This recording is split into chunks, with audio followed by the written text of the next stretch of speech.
Chutzpah Chilensis.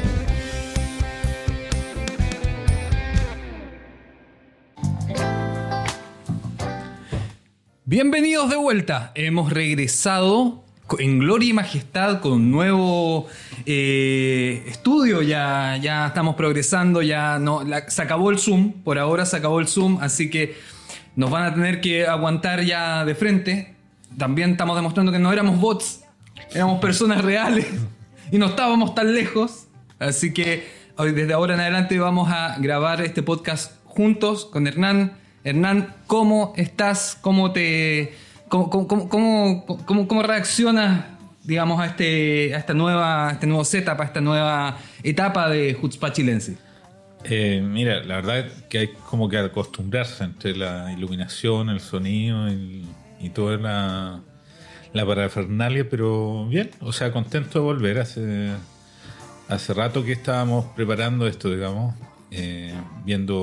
Planificando cómo hacerlo, temática y también si agregar o no agregar gente, digamos, fue un proceso y llegamos a esto, digamos. Espero que todo salga bien y la gente que nos seguía vuelva a recobrar contacto y claro, y llegue más gente, que podamos compartir nuestras conversaciones con una audiencia mayor. Y creo que esa al final el objetivo que buscamos con todos estos cambios.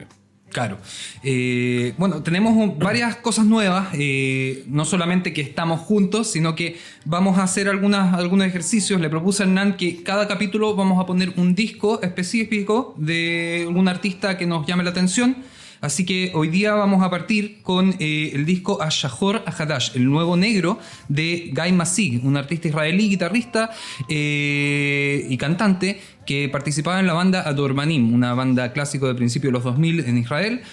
Así que lo vamos a escuchar a lo largo del podcast. Bueno, tenemos una infinidad de temas para hablar. Estos meses sin Chutzpah Chilensis han pasado muchísimas cosas. Hubo elecciones. Se conformó gobierno en Israel y no ha estado lejos de la polémica. Así que podríamos empezar a hablar de algunos detalles. Por ejemplo, una de las primeras acciones que realizó el nuevo gobierno de Benjamin Netanyahu es generar varias leyes que le permitieran cumplir con sus acuerdos de coalición. Una de ellas era nominar al ex ministro del Interior Aryeh Deri, líder del partido Shas, como nuevamente ministro del Interior y además como ministro de Salud.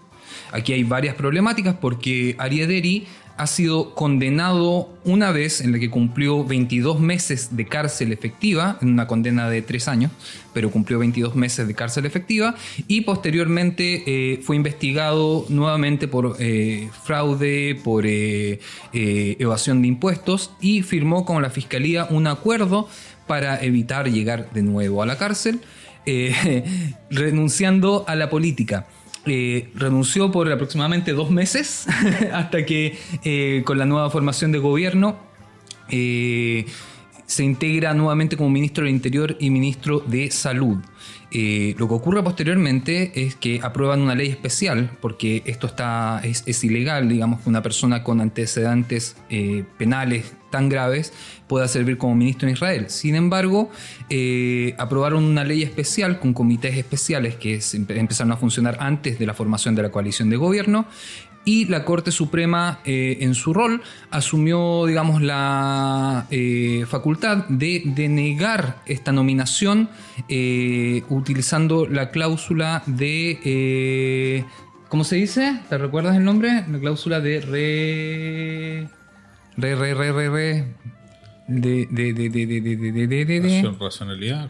De razonabilidad. ¿Sabes que se me olvida cada vez que voy a decir esa palabra? Razonabilidad. No sé, quizás no tengo mucha razonabilidad en mi vida como para que se me olvide tan seguido.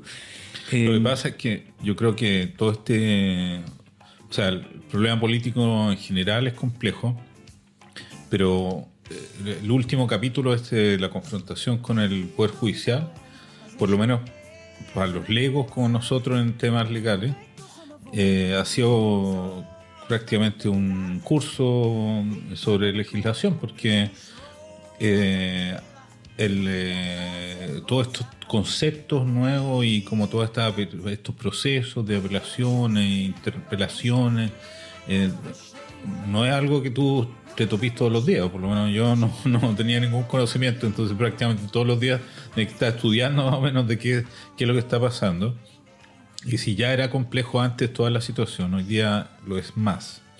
Digamos, ahora, quería hacer algo antes que empezáramos, que un saludo. Y esperemos que le vaya bien a Israel, nos vaya bien a nosotros también. Que nos vaya bien. Como decía, nos vaya bien. Mira, respecto a lo Deri, lo que yo creo que es interesante que la audiencia entienda un poco cómo ocurre, o sea, cuál es la cronología que se da como para que pasen todas estas cosas que parecen tan surrealistas.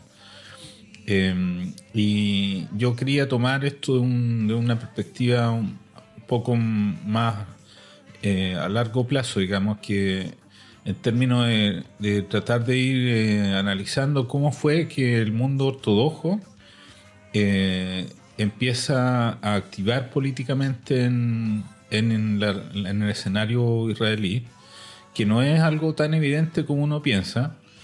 No nos vamos a ir a los orígenes del Estado y el status quo y todo lo demás, que sería ya demasiado largo y latoso de explicar, pero sí quizás tomar el tema de Shas, que es el partido de este señor Aryeh Deri,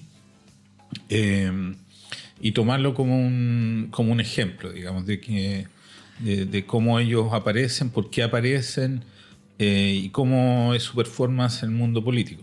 No sé si afirmar que tomar a Aryeh Deri como un ejemplo de algo, o sea, me sonó raro las palabras tomar a Aryeh Deri como ejemplo.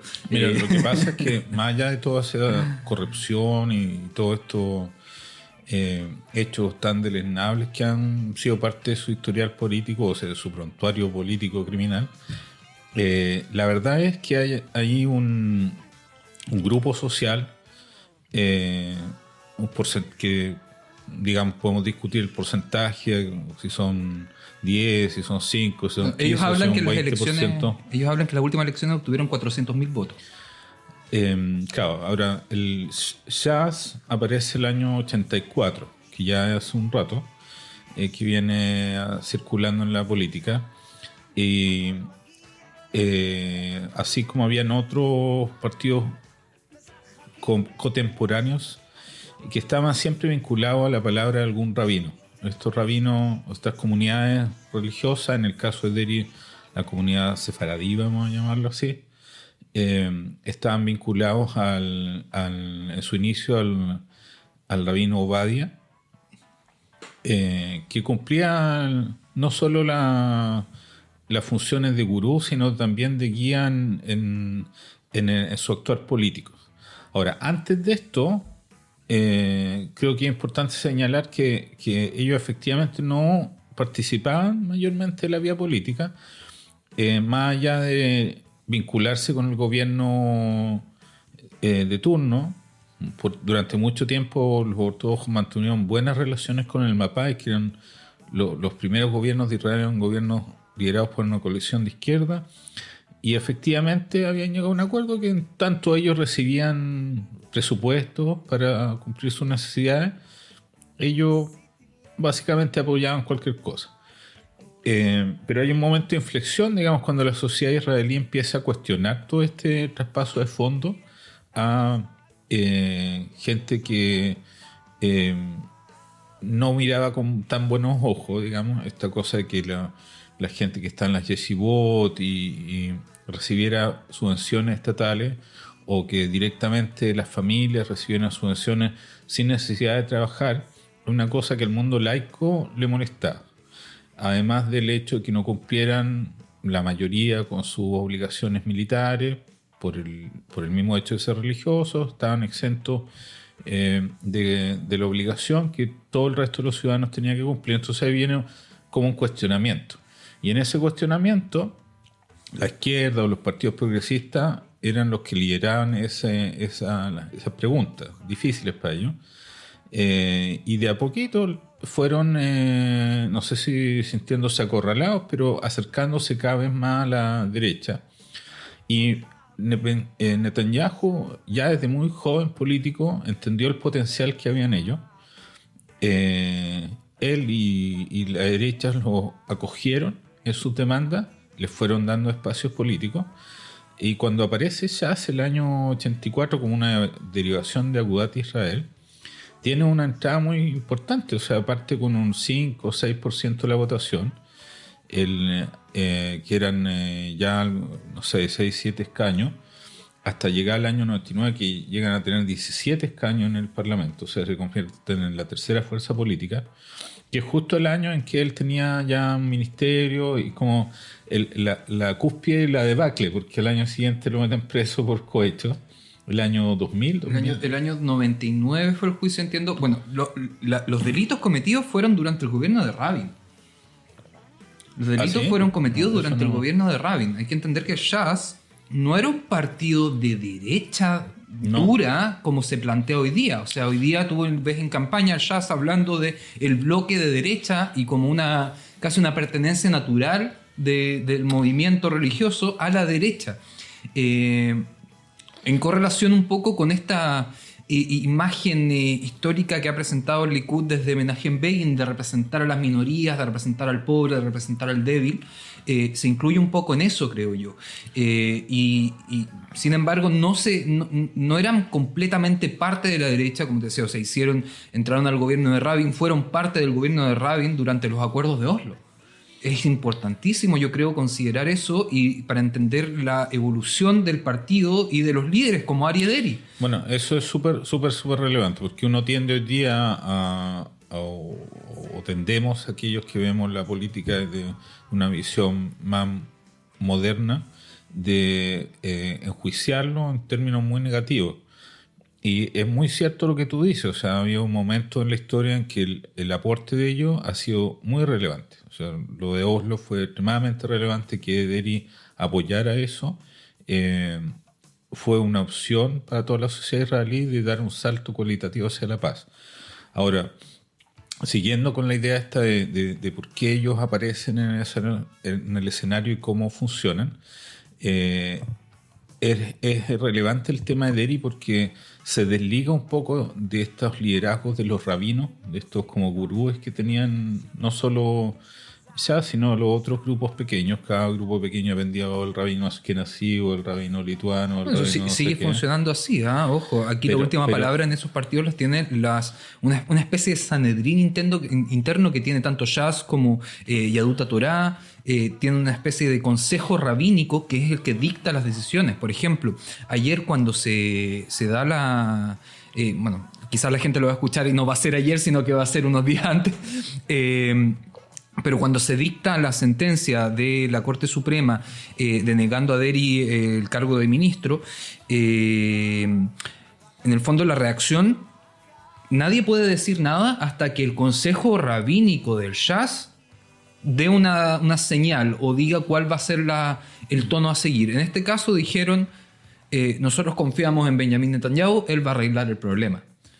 Y hoy día, incluso Deri dijo, o sea, esto ya no es problema mío, esto lo tiene que solucionar Netanyahu, los acuerdos fueron firmados y él se encarga de esto. Pero si te fijas, en esa misma reacción hay un comportamiento que es más político. A pesar de que tiene este nombre que no sabemos cuál es el nombre, digamos, el Sanedrín de Shas, digamos. No, ellos no se rigen por patrones religiosos en estricto rigor. O sea, Deri introdujo en el actuar político de los ortodoxos en Israel otros elementos, que son elementos de negociación. Deri coinciden muchas personas que lo conocen, yo no lo conozco, pero he escuchado varios testimonios que hablan de él como una persona que entiende muy bien el mundo laico. Y en ese sentido él ha sabido manejarse con mucha habilidad. Hay como datos curiosos, él era muy amigo a Víctor Lieberman, que hoy día es como su enemigo central, digamos. Claro. Y a Víctor Lieberman es una de las personas que más cuestionamiento ha hecho a la realidad del mundo ortodoxo. Entonces, Deri no es un criminal cualquiera, digamos, es un criminal que entiende muy bien dónde está pisando. que supo ampliar mucho el voto de los sefaradíes, porque los ortodoxos en sí mismos no por el hecho de que no están formados en los valores ciudadanos, por las circunstancias que viven de alguna manera en un mundo paralelo, no están bien informados, tienden a no, o tendían a no votar. Él entendió muy bien que el voto era su fuerza, consiguió que la gente fuera a votar, consiguió que entendieran que ese gesto traía para ellos beneficios concretos, consiguió muchísimos presupuestos, o sea, las subvenciones, la situación de ellos ha ido mejorando en el tiempo a partir de ayudas estatales. Y claro, eso sigue sonando para uno mal, pero para ellos suena muy bien. O sea, familias que tienen 10 hijos, no, Deri no tiene 10 hijos, pero en general, digamos, está entre 5 y 10 hijos no sé, el promedio, pero eso es más o menos lo razonable entre ellos. Tiene más prioridades que hijos. Claro, entonces es muy difícil que una familia pueda sostenerse económicamente, no solo en Israel, sino que en cualquier lado alguien que tiene 10 hijos es muy difícil que pueda hacerlo solo.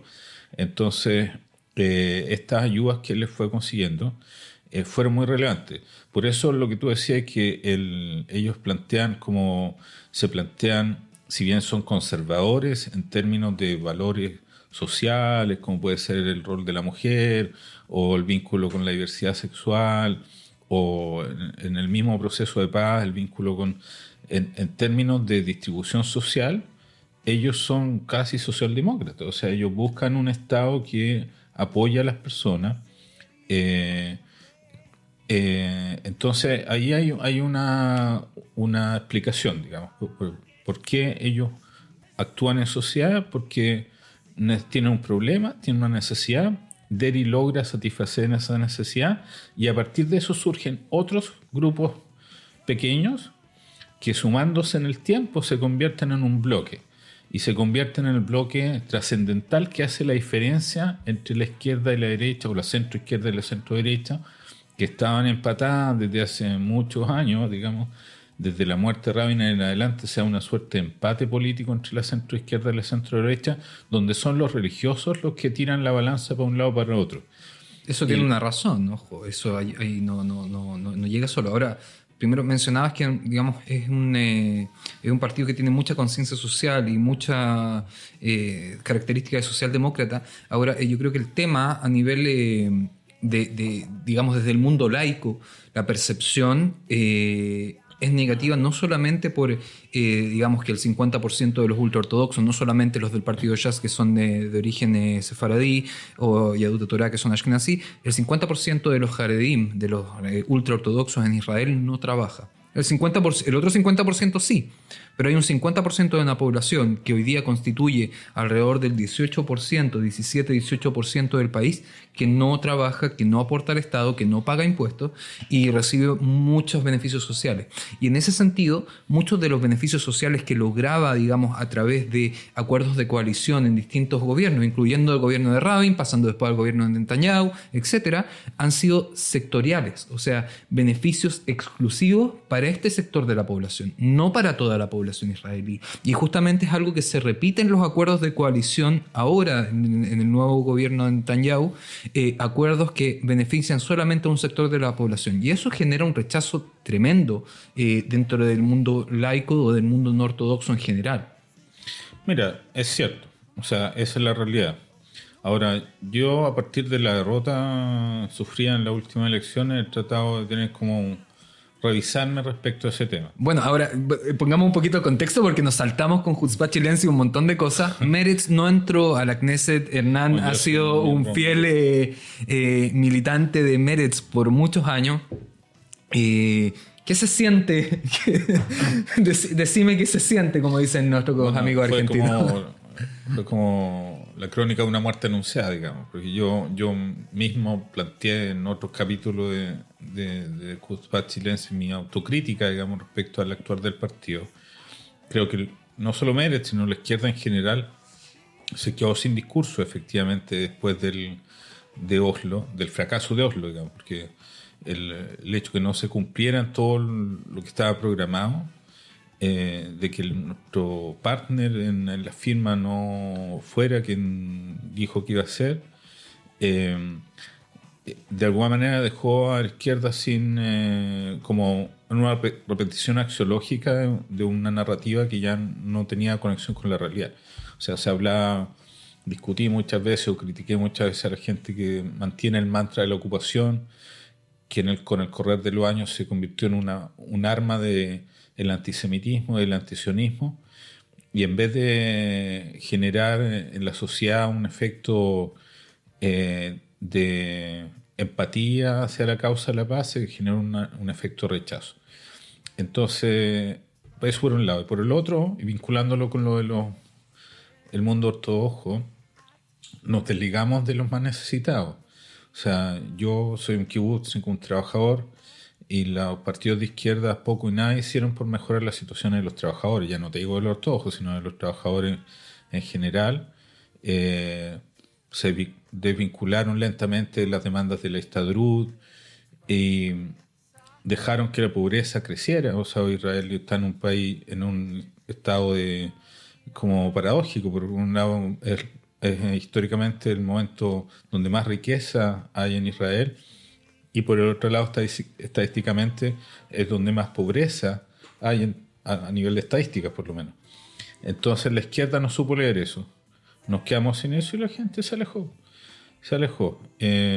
Ahora, volviendo al tema de la revisión respecto al mundo ortodoxo, yo creo que si algo uno rescata de su historia como activista de izquierda, es que hay que entender que siempre los partidos están hechos, construidos sobre la voluntad de poder. O sea, si tú no vayas a las elecciones para ganar, estás equivocado. Claro. ¿Cachai? Que es lo que le pasó eternamente a Meretz, que fue siempre a hacer oposición. Construía toda su plataforma para hacer oposición. Quizá el último respiro que tuvo fue integrarse al gobierno de Bennett Lapid, pero ya demasiado tarde. Entonces, los partidos de Deri y el ejemplo en el sentido político que dio a otros partidos pequeños de tener voluntad de poder, de ser ellos siempre parte del gobierno, no quedarse afuera, sino hacer todo lo posible, incluso las cuestiones ilegales, para ser parte del gobierno y para acceder a esos presupuestos que le permiten a su población sobrevivir y perspectivarse hacia un futuro. Entonces, ahí ellos aprendieron a ligarse con los grupos del sionismo religioso, donde están los mitnajalim, los colonos, los grupos ya más, estos grupúsculos, digamos, de ultraderecha, como los de Bene Gvir, que son ya casi cercanos al fascismo, o el extremismo religioso de Maoz, que se funda ya un discurso de odio hacia la diversidad sexual, hacia la diversidad religiosa, hacia el mundo reformista. Entonces, sumando, digamos, a estos pequeños grupos, lograron hacerse imprescindibles.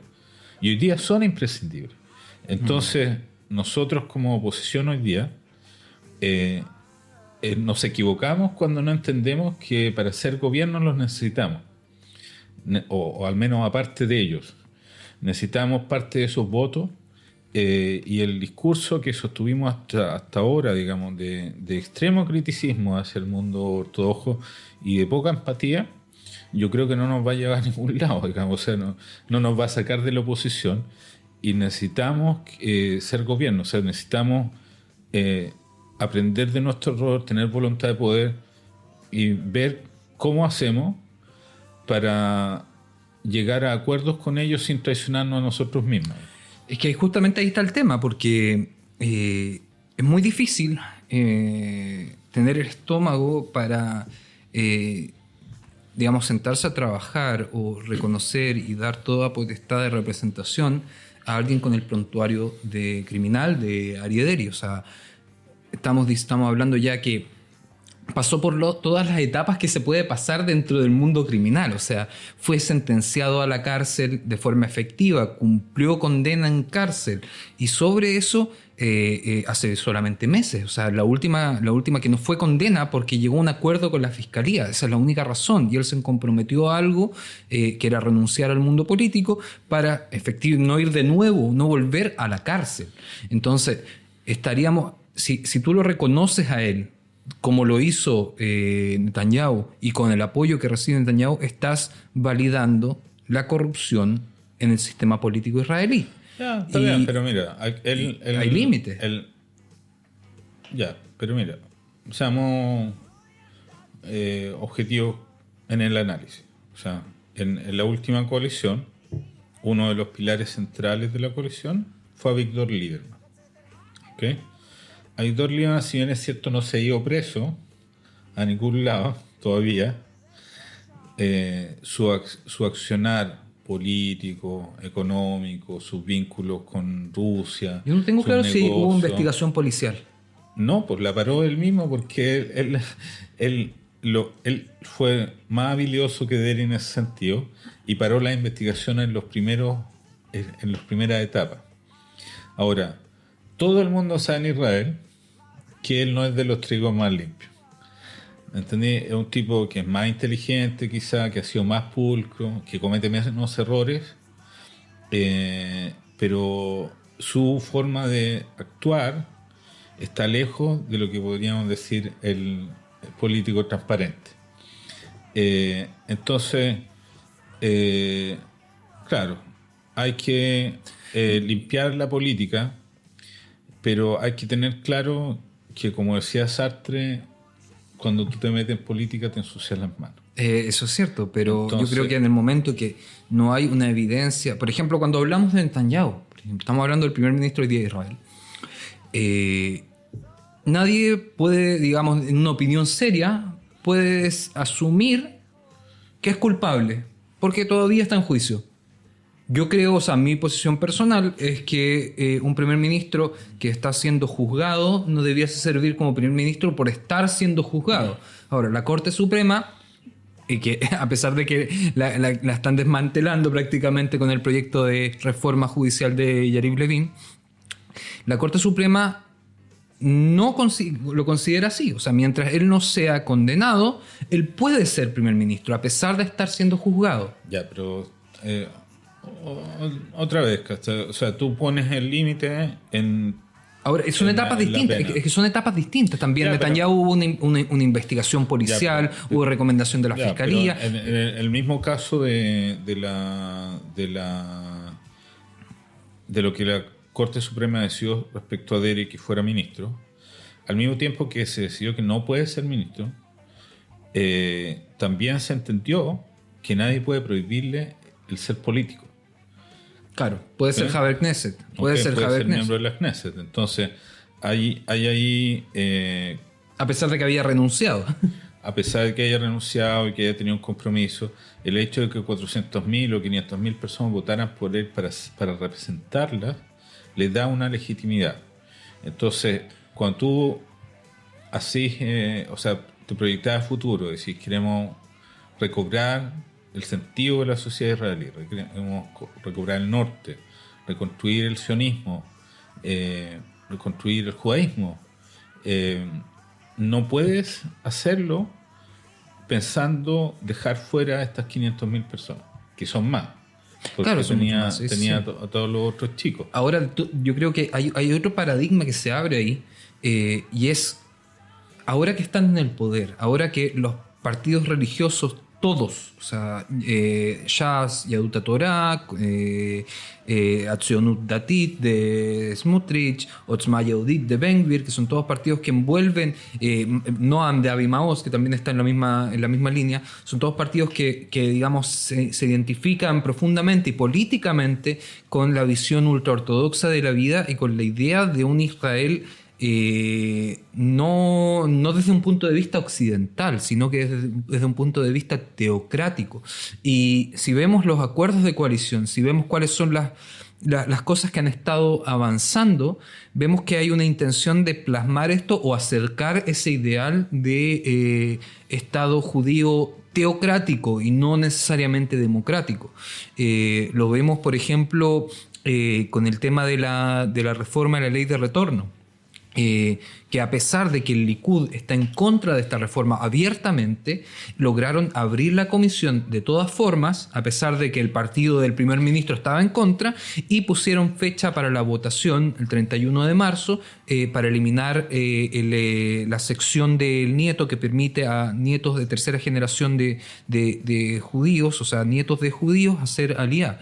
En el fondo restringiendo las posibilidades de aliyá de muchas comunidades, tomando en cuenta que la comunidad, por ejemplo, las comunidades más liberales que sí integran a descendientes de judíos que quieren volver en el fondo a su identidad judía familiar, heredada, etc., representan la mayoría de las comunidades judías del mundo. Mira, pero tú, en política, tú no puedes culpar a los ortodoxos de actuar como ortodoxos.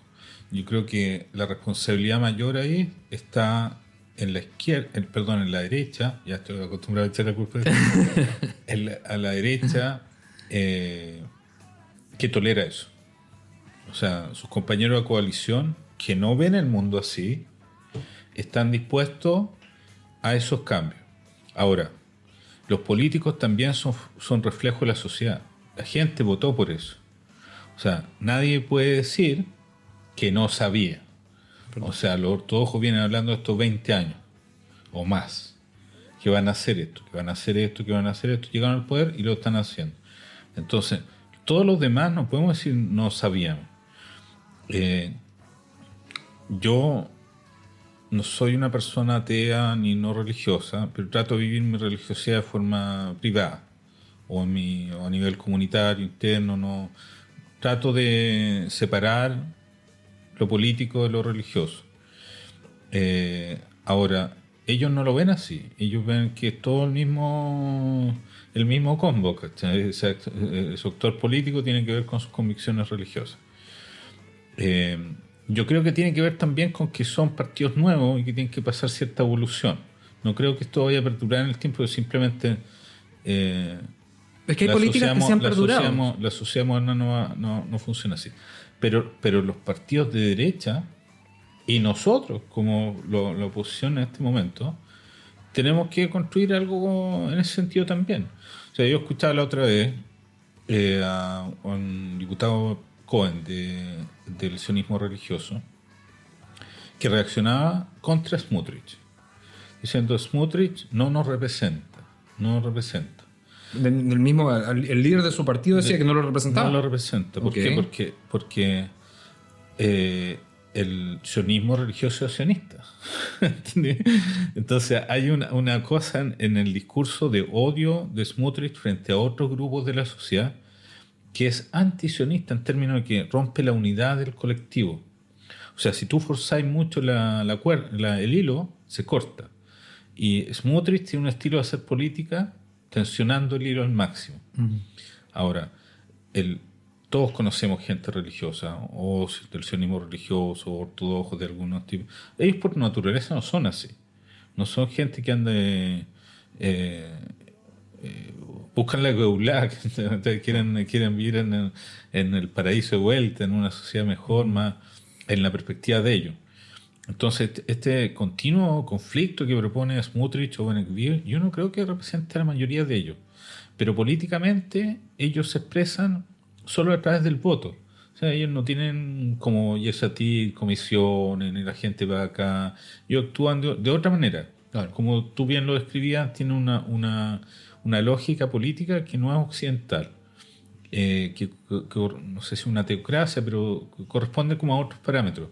Ahora, esos parámetros son tan diferentes a los de nosotros que nosotros no sabemos lidiar. Y yo creo que a la gente de Likud le pasa lo mismo, que no saben qué hacer con ellos, los necesitan, están como que se mataron en el casamiento, digamos, no pueden sin ellos, no pueden con ellos, pero tiene que haber un proceso. La sociedad israelí toda debemos como hacer un esfuerzo de entender que estos llegaron para quedarse que no van a ser menos, sino que siempre van a ser más porque tienen más hijos que nosotros. Que económicamente, claro, nosotros a lo mejor vamos a ser más fuertes, vamos a ser más... O sea, no necesariamente, si tú ves los porcentajes, digamos, la demografía del país, o sea, ves que todavía no llegan al 20% de la población. O sea, aquí en Israel aún en el 2. la mayoría de la población... Cuando Ben Gurión hizo el status quo era en Claro. el 2, ahora son el 20. Pero es que está bien, pero sigue siendo la mayoría de la población de Israel una población laica. Pero ese es como una propaganda que nos vendemos nosotros mismos, porque el problema de los laicos es que somos muchísimos grupos.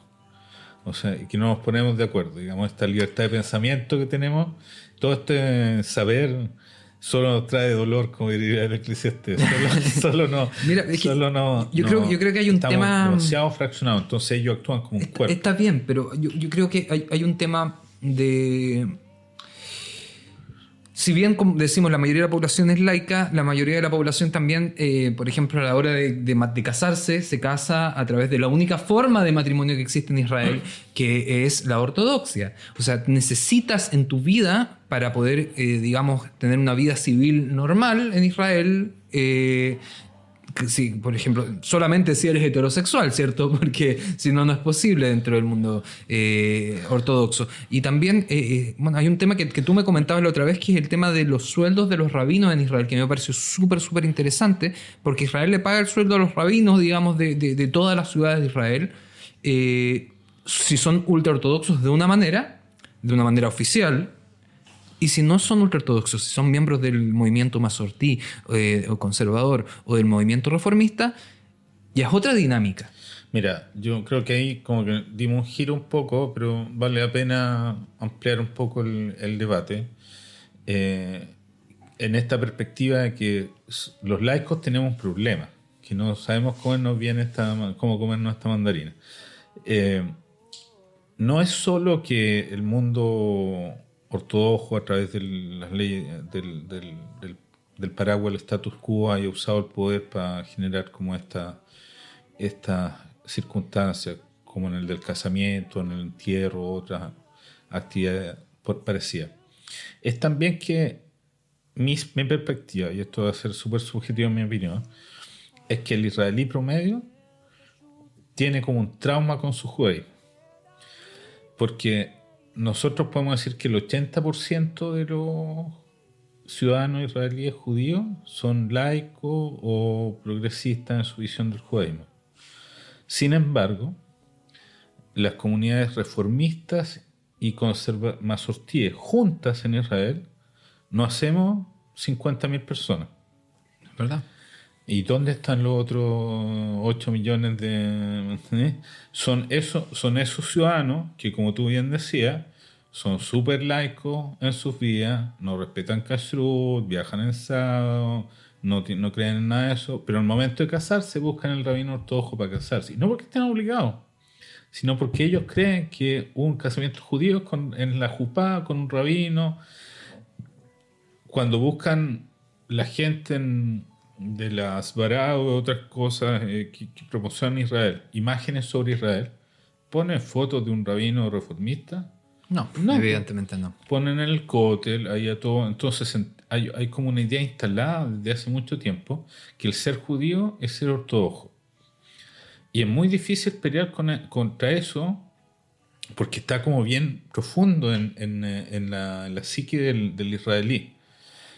Quizá en ese sentido todavía somos un país muy joven, y estos debates, digamos, de separar la religión del Estado son debates que son muy pequeños en Israel. O sea, nosotros que venimos de Chile, donde la separación del Estado y la religión ha sido 1925. Ha sido un tema constante de la República, un tema constante, digamos, el conflicto entre la masonería y la Iglesia Católica cruza toda la República, la historia republicana de Chile.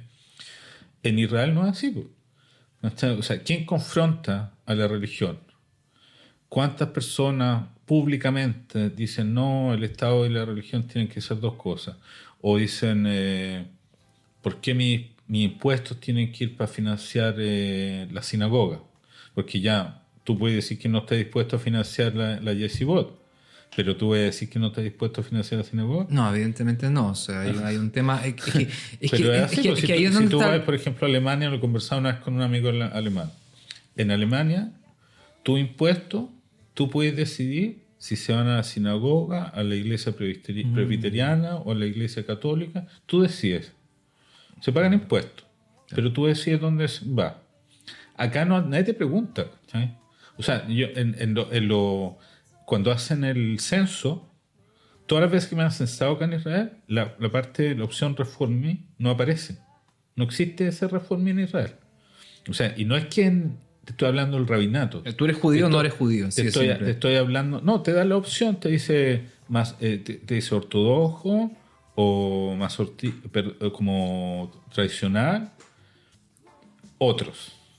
No hay Reformi. Entonces yo siempre tengo que poner otro y poner al lado una aclaración. Claro. Ahora, eso es así. Nunca me han censado acá. ¿Qué año fue el censo? ¿Qué año te censaron? No me acuerdo, pero me han censado 2 veces. ¿2 veces? Además que siempre por alguna razón me eligen para las encuestas esas del Ministerio del Trabajo, siempre me preguntan... O sea, te tienen de casero. Me tienen de casero. Pero lo he visto, por ejemplo, también en el ejército, lo veo a mi hijo, cuando mi hija que cuando dijo que era Reforma, era como, ¿qué? ¿Qué es eso? Entonces, hay una cosa en la sociedad israelí en general que se entiende, que el ser judío es ser ortodoxo.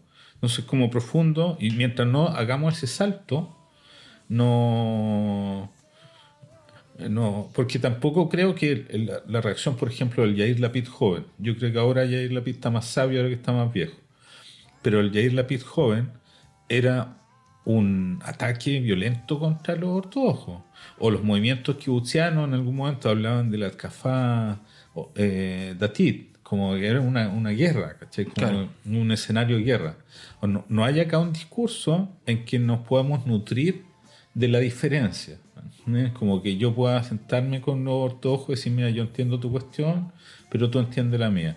Es que claro, es que yo creo que ahí hay un tema, porque uno como ciudadano, o sea, cuando te llega la cuenta de impuesto a la renta y tú ves que tienes que sacar de tu cuenta bancaria una cantidad importante de miles de shekels al año para pagar impuestos, o sea, acá los impuestos son muy, muy altos.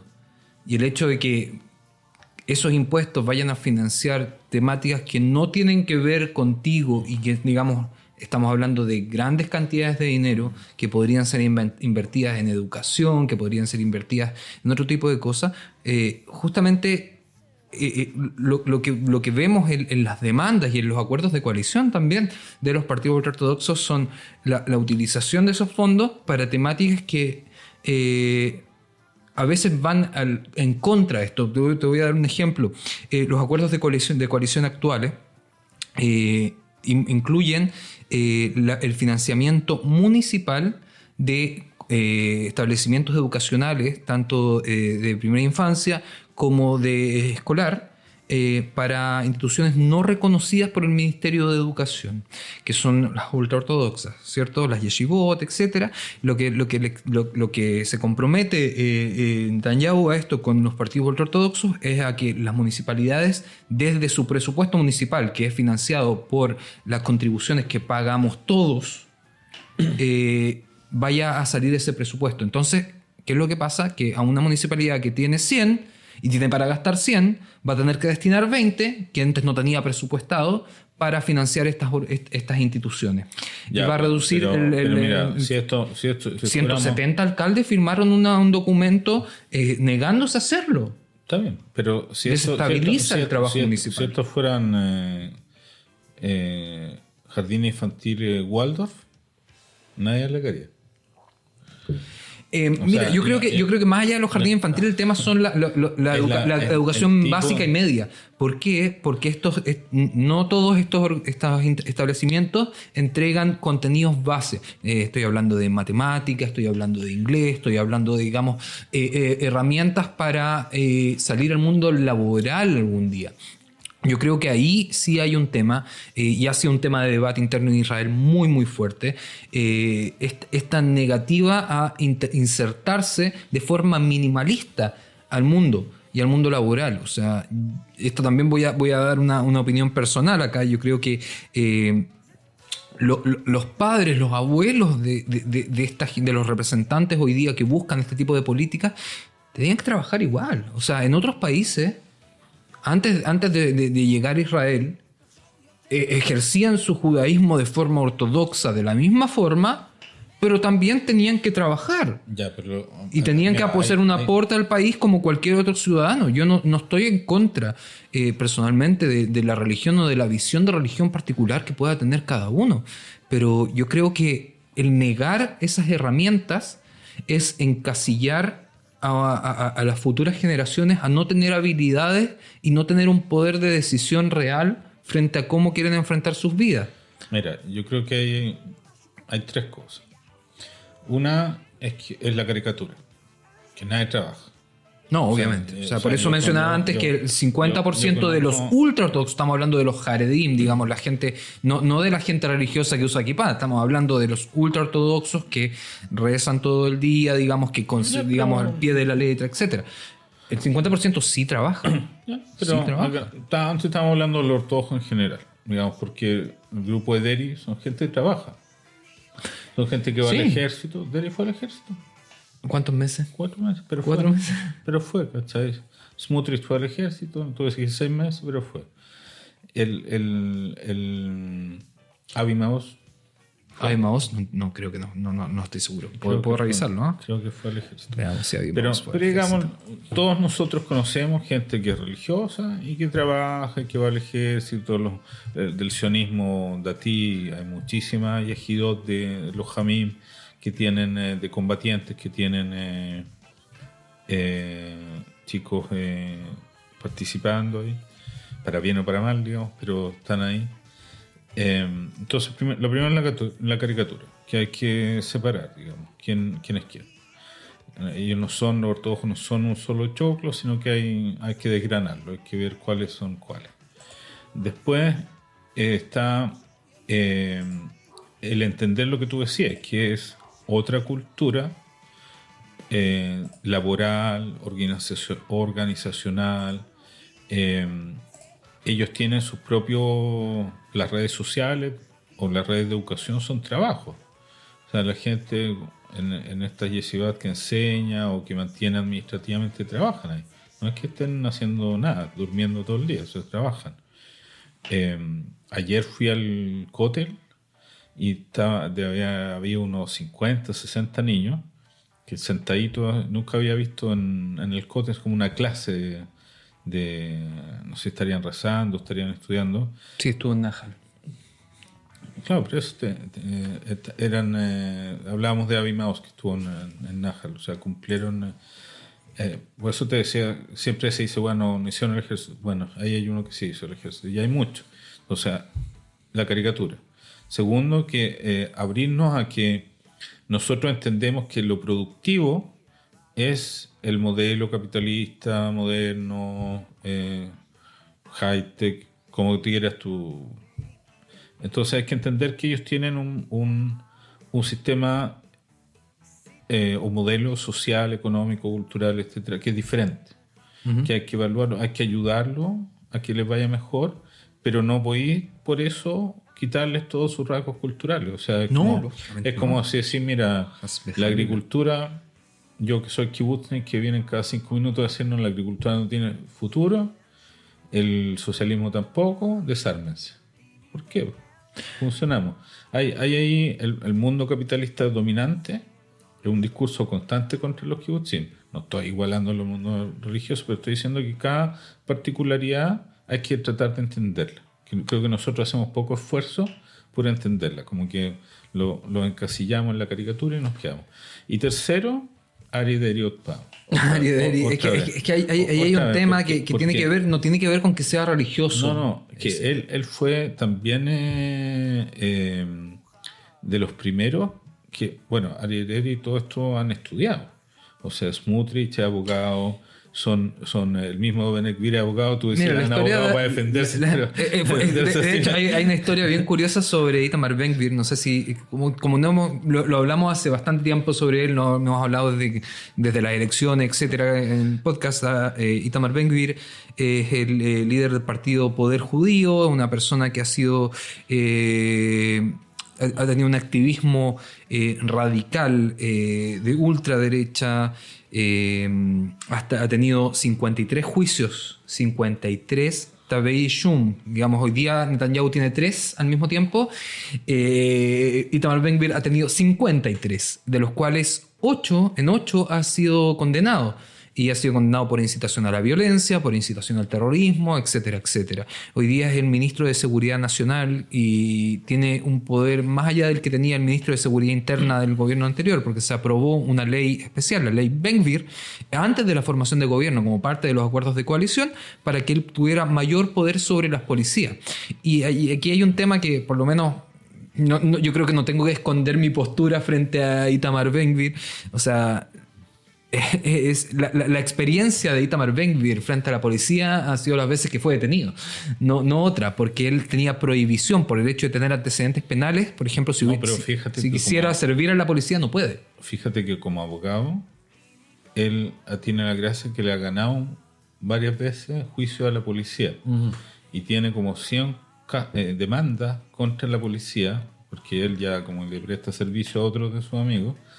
Entonces tiene una experiencia desde la posición del enjuiciado, digamos. Claro. Y le ha servido, o sea, le ha ganado la policía. Sí, o sea, sí. Si alguien, no digo que va a ser bueno en su rol, pero la reflexión que quería hacer es que esta inserción en el mundo político le ha obligado a tener nuevas habilidades, a estudiar determinadas cosas, aunque sea en el chiste, digamos, estudiar para defenderse a sí mismo. En el caso de Ari Ederi es un poco distinto. Ari Ederi, antes de entrar a la política, era director de una yeshiva. No, él trabajó también para, ¿cómo se llama? Del 81 al 83, como administrativo en Gush Etzion, también como en todo asentamiento. O sea, él lo que quería decir es que él tuvo la visión. Si vemos su historial laboral, está bien, pero en comparación con digamos, con es que ahí hay un tema. Pero él es político, es como decir que ha hecho, no sé, cualquier otro político, ¿cachai? Son políticos, su trabajo es ser político. Está bien, pero, Entonces, o sea, pero no cualquier político llega a tener 4 millones de shekels en la cuenta, o sea.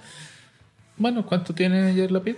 En la cuenta, no sé cuánto tendrá en su cuenta. Tiene bastante más. Entonces, no creo que más quedaría. Sinceramente. Yair Lapid tiene muchísimo. No lo sé. Cuéntalo en millones de dólares, no millones de shekels. Entonces, que puede ser trabajo en la tele, lo que súper merecido, pero no es pobre. No, pobre no es, pero Bennett tampoco era pobre. O sea, Bennett tenía, es distinto. Bennett era un empresario, llegó a la Knesset ya haciendo mucho dinero. Es que otra vez, no creo que hay que confundir las cosas. O sea, lo que quería decir con Deri, que él vio que su mundo necesita entrar a tener otros trabajos. O sea, lo que él está promoviendo, que no alcanzó a promoverlo porque ya no va a poder ser ministro, digamos, pero era una cierta capacitación. Lo que hablábamos ayer, que pudieran entrar después de la yeshivot a tener algún otro tipo de trabajo, o en el área de salud, o en otra área. Hay ahí modelos que se están discutiendo hace tiempo sobre las mujeres trabajan hace tiempo. Acá en el Kibbutz Gesser, la mitad de las Metaplot son todas ortodoxas. Y quizás no son las mejores, pero no son gente que le falte cabeza, digamos. Entonces, hay ahí un proceso que ellos están empezando a dar de capacitarse en ciertas habilidades para el mundo moderno, como tú decís. Ahora, les faltan muchos pasos, digamos. Pero Deri, al contrario de lo otro, tenía esa claridad. No sé si decirle tiene o tenía, porque no sabemos. No sabemos qué va a pasar. O sea, hablemos un poquito de eso antes de... Porque ya llevamos digamos, bastante, estamos bien adentro del podcast, estamos llegando ya al final, pero yo creo que hay ciertas cosas que hay que mencionar. ¿Qué es lo que pasa ahora? La Corte Suprema le negó a Deri la posibilidad de ser ministro de Interior y ministro de Salud por sus antecedentes penales. Y Netanyahu tiene distintas opciones hoy día. Hoy día se presentó también la asesora legal del gobierno, le presentó la carta oficial a Netanyahu que tenía que despedir a Aryeh Deri de su cargo y nombrar nuevo ministro de Interior y ministro de Salud. Pero ¿cómo va a cumplir él los acuerdos de coalición, digamos, los compromisos con Aryeh Deri en este sentido? Se rumoreaba la opción de darle un cargo de primer ministro alterno, que es una figura que no sería, digamos, no entraría dentro de las competencias de la Corte Suprema bajo la cláusula de siempre se me olvida, ¿viste? Cada vez que lo quiero decir se me olvida. Razonabilidad. De razonabilidad. Y podría ejercer en ese sentido. Lo que yo creo que para el público sería una especie de... O sea, yo como civil me sentiría absolutamente más defraudado de lo que me siento, sabiendo que la Corte Suprema le prohíbe ser ministro, pero le van a dar igual ser primer ministro alterno. Eso no es, digamos, no es seguro. Hay varias posibilidades. Por ejemplo... El primer escenario, según esto, nos estamos torpedeando aquí directamente. Bueno, lo primero sería, digamos, que apuraran eliminar la cláusula de razonabilidad. Parte de la reforma judicial, que es algo de lo que no hemos hablado, que es un tema bastante extenso. Básicamente el plan de Yariv Levin, el ministro de Justicia israelí, es limitar el poder de la Corte Suprema desde la designación de jueces, poniendo a mayoría gubernamental eligiéndolos, generando una cláusula de superación que con una mitad más uno del Parlamento puedan superar pueden aprobar cualquier ley sin que la Corte Suprema. No hay ese programa ahora. No, estoy haciendo el error. Y otra es eliminar la cláusula de razonabilidad, que es la cláusula que se acaba de utilizar para impedir a Deri ser ministro. Si logran pasar eso, eliminar esta cláusula, podrían de nuevo nominar a Deri como ministro del Interior y ministro de Salud. Esa es una de las opciones, pero puede tomar tiempo. La oposición va a exigir debates, evidentemente. Hay un fuerte poder israelí, digamos, hay una cohesión de organizaciones, y no solamente los partidos políticos que están en contra de la reforma judicial. Seguramente nuestros espectadores han visto las protestas masivas. Y las protestas que van a seguir, digamos, tomando lugar en distintos puntos del país respecto a la reforma judicial, puede tomar tiempo. No puede que no sea tan rápido como ellos esperaban. Mira, Deri sea ministro o no sea ministro, no es tan relevante, porque si tú te fijas en su carrera política, lo que él ha hecho siempre es no solo conseguir poder, sino conseguir recursos. Los recursos ya los consiguió. Y los recursos él los va a seguir administrando, mira, sea como ministro o sea como líder del país. Netanyahu tiene historial de no cumplir los acuerdos de coalición. Eso sí, pero claro. Mira, si se trata de plata, yo creo que todos entendemos que si no les dais plata, se van a bajar. También hay que entender que la segunda opción es, claro, como justamente tú decías, dejar a Deri un poco de lado, porque el viceministro del Interior y el viceministro de Salud es justamente la mano derecha de Deri, Moshe Arbel, que en el fondo sería como, ok, ahora trabaja solo, en vez de trabajar en conjunto con él, ahora trabaja solo. No generaría una diferencia. Va a ser como el modelo Obadia-Deri, ¿cachai? Solamente que él va a ser el Obadia y el otro va a ser el Deri. Claro, algo así. No es una cosa tan distante. Nosotros pensamos que es algo que va a ser inaceptable para ellos. Pero en el sistema organizacional de ellos funciona. Todos le van a preguntar a Deri igual. O sea, no van a mover un dedo, aunque él no sea el ministro, van a ir a preguntarle igual. Porque es así ellos funcionan, digamos. Claro. Es su lógica de trabajo. Ahora, yo creo que no va a ser tan dramático como nosotros pensamos, porque de partida ya no se bajaron del gobierno. O sea, si se hubieran querido bajar del gobierno, desmembrar el gobierno... Mira, nunca es tarde, pero por eso te digo, o sea, según la prensa hay 4 opciones, son 4 opciones. Uno, que se elimine la cláusula de razonabilidad. No sé para qué poner esa opción. Dos, como decía anteriormente, que el viceministro asuma y que, como tú dices, que Deri, digamos, funcione como el Pepe Grillo de los ministerios. La tercera opción, que es la que presentaba al principio, que es que se forme un gobierno de rotación, donde Deri sea primer ministro alterno, y para eso tendrían que dar el mismo gobierno, de forma, creo que nunca ha pasado en la historia de Israel, que un gobierno se haga un autovoto de no confianza, digamos, para poder reestructurar la coalición de gobierno y así crear, digamos, un puesto para Deri como primer ministro alterno. Y la cuarta, que yo creo que también es la menos probable, es que el Consejo de Sabios de la Torá de Shas, así se llama el que decíamos Sanedrín, como que tienen, se llama el Consejo de Sabios de la Torá del Shas, instruya a los miembros del partido a renunciar a la Knesset, llevándonos a otras elecciones. Yo creo que eso es lo menos probable. Es lo que menos les conviene a ellos y es lo que menos les conviene a Netanyahu, evidentemente. Van a ser primer ministro Tajlufi, no va a ser porque Netanyahu no quiere que sea. O sea, Netanyahu tiene súper claro de que eso no es posible. Les van a dar su taxi, se va a quedar a un lado. Va a esperar a que pase un tiempo hasta que se implemente toda la reforma y se generen las condiciones que le permitan volver a la política. El tipo tiene paciencia, Sí. No está apurado. Le digo bien. Todos entienden que el gobierno tiene que mantenerse, todos el lado de ellos, digamos. Sí. Entonces no van a arriesgar todo lo que han ganado. O sea, como es tu frase predilecta, digamos, hay que recordar que ganaron a penita.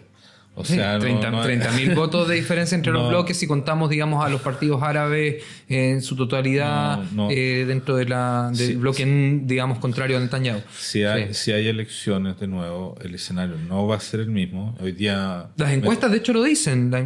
Mira, tengo por acá, a ver si lo puedo encontrar. No venía preparado, pero sí venía preparado. Tenía algunos datitos. De hecho, hoy día tengo un dato rosa así, pero maravilloso hoy día. Dame un segundito. Acá, uno de estas. De partida hay ciertas cosas, por ejemplo, sobre Deri.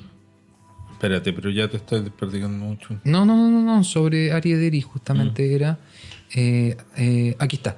Se hizo una encuesta en el Canal 12 hace unas par de semanas, preguntando si estaban de acuerdo con que Aryeh Deri sea ministro. El 65% de los encuestados votaron que no. 65%. ¿Okay? Es importante. O sea, la gente tiene una conciencia, ya está instaurado que Deri es un criminal serial. Sí, pero mira, todas esas encuestas, la gente que votó por Netanyahu, ¿no sabía que debería ser ministro? Yo creo que sí, Yo creo que sí. Una cosa que el así. presidente en Israel, el presidente de un partido... Es que no, ¿sabes qué? Probablemente es posible que no, porque él ya había renunciado. Gabriel. Todo el mundo, yo entendía que si Netanyahu ganaba, iba a ser ministro. Iba a ser ministro. ¿Sí? Y todos sabían que era un criminal, y todos sabían que Netanyahu tenía 3 casos que lo estaban persiguiendo, y la lista de gente que tenía problemas legales en la coalición que ganó era larga, y la gente igual votó por ellos. Es verdad. Y la gente no sabía que todos esos tipos iban a llegar a lugares de poder. No, mira, hay cosas, por ejemplo, que la gente no sabía, que podemos debatirlo yo creo que el próximo podcast ya, porque si no vamos a entrar mucho. Yo creo que los únicos que se han pegado acá un costalazo grande son los árabes. Porque en los grandes culpables, en mi opinión, de toda esta weá son los árabes que se abstuvieron de mantener el gobierno, de apoyar el gobierno anterior. No aportaron. De hecho, Mansur Abbas decía eso ayer en la prensa. Mansur Abbas ayer decía eso en la prensa cuando le preguntaron sobre la postura de la lista árabe unificada. decía, claro, o sea, yo los he instado a unirse y trabajar. Nosotros tenemos, decía él, como un partido árabe, como líder de un partido árabe, tenemos el mismo fin de apoyar a nuestro sector de la población. Y en el fondo no quisieron cooperar. No cooperaron y al final mataron a su sector. O sea, van a quedar sin todos los presupuestos que... O sea, lo primero que les van a cortar va a ser todas las platas que van para ellos.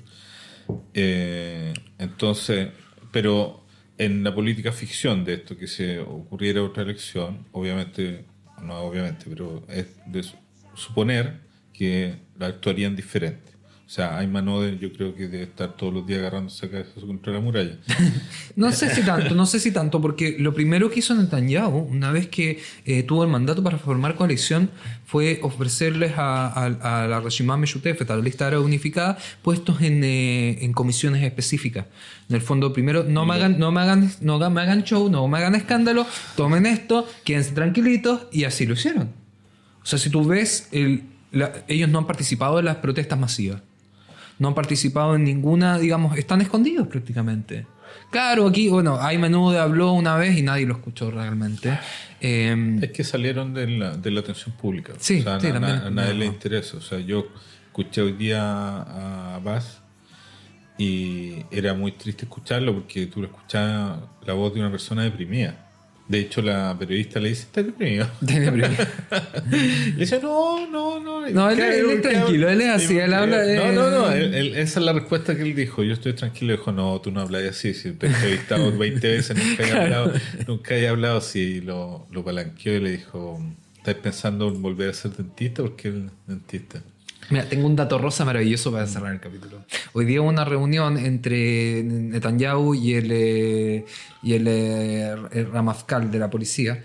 Y subió la foto mismo Netanyahu y en su mesa tenía un libro. Y el libro es la biografía del emperador Augusto. El primer emperador de Roma, que tras el asesinato de Julio César... tomó el control total del Senado y se convirtió en emperador. ¿Estás seguro que eso es de verdad? Es de verdad. Hoy la foto la publicaron ellos. Qué chistoso. Entonces, estará... claro que la historia del emperador Augusto es una historia, digamos, que el emperador tuvo un papel muy... positivo, por decirlo de cierta forma, dentro de lo que era el mundo político romano, a pesar de ser, digamos, un líder totalitario absolutamente, generó mucho desarrollo en Roma. Quizás está tratando de un poco personificar esta imagen. Claramente no estamos en Roma, ni Netanyahu es Augusto. No, pero es realmente una persona mayor que está ya al final absoluto de su carrera. Entonces tú estás ya pensando, o sea, él ya muchos años ya pensando en cuál es el legado que tú dejas. Entonces, si yo fuera Netanyahu y estuviera viendo toda la cagada que hay en el país, ese va a ser mi legado. Puede ser al pueblo desunido, a la economía destruida, al país sin un norte, estaría preocupado. Sí, bueno, o sea, hay una especie de memes, de estos memes políticos que hacen los partidos internos. Yo he visto algunos en el partido donde estoy, en el Yatir, sobre el fin de o sea, cómo se recibió el país a cómo se entregó. El país se recibió con un 12% de desempleo y con un déficit de 115 o 114 billones de shekels. Y se entregó tras un año y medio con un superávit de sobre 20 billones de shekels, si no me equivoco, y con un desempleo de un 3%, inferior al 4%, en un año y medio. Entonces, cuando toda la campaña, el meme del fondo va apuntando en que toda la campaña de Netanyahu de que aquí hay una crisis económica gigantesca, que está destruido económicamente el país, los números dicen lo contrario. Y no solamente en el tema de desempleo, sino que en las cantidades que hay en las arcas del Estado. Las cantidades que hoy día tiene el gobierno de Netanyahu para distribuir justamente. 4% de desempleo, yo creo que está inferior al 4% de desempleo. No creo. Sí. Vamos a revisarlo eso el próximo Vamos a revisarlo al próximo podcast. Bueno, quiero recordar antes de terminar el podcast que en este capítulo escuchamos el disco Ashahor Hadash de Guy Massi. Vamos a poner el link abajo para que lo escuchen en Spotify. Excelente disco. Vamos a pensar y aceptamos sugerencias para el próximo capítulo. Si alguien tiene sugerencia de algún disco para escuchar en el fondo, digamos, y que no sea nuestras voces sepulcrales en soledad. Estamos como Abu Mazen. Le cambió el nombre. ¿Quién? Mansur Abbas. Mansur Abbas. Abu Mazen también debe estar deprimido.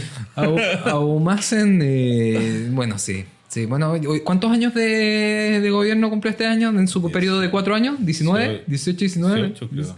No sé, ya perdí la cuenta. 19 o 18 en un periodo de 4 años. Maravilloso. O sea, el tiempo. Pero eran 4 años del planeta Saturno. Abu Mazen, el presidente de la Autoridad Nacional Palestina.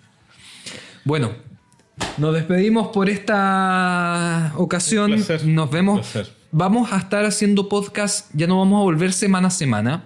Vamos a hacerlo cada 2 semanas. Así que se van a tener que aguantar un poquito. Vayan escuchando de 10 minutos para que les dure. Vayan haciéndolo rendir en las próximas 2 semanas.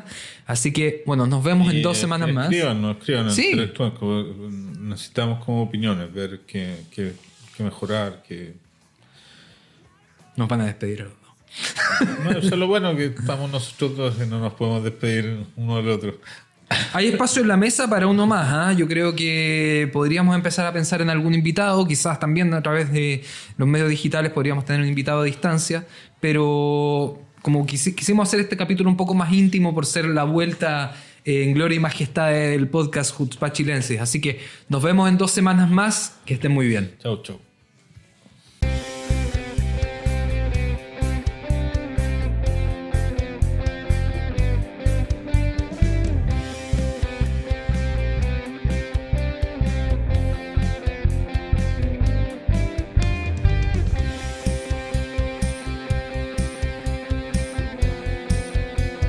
Jutzpah Chilensis.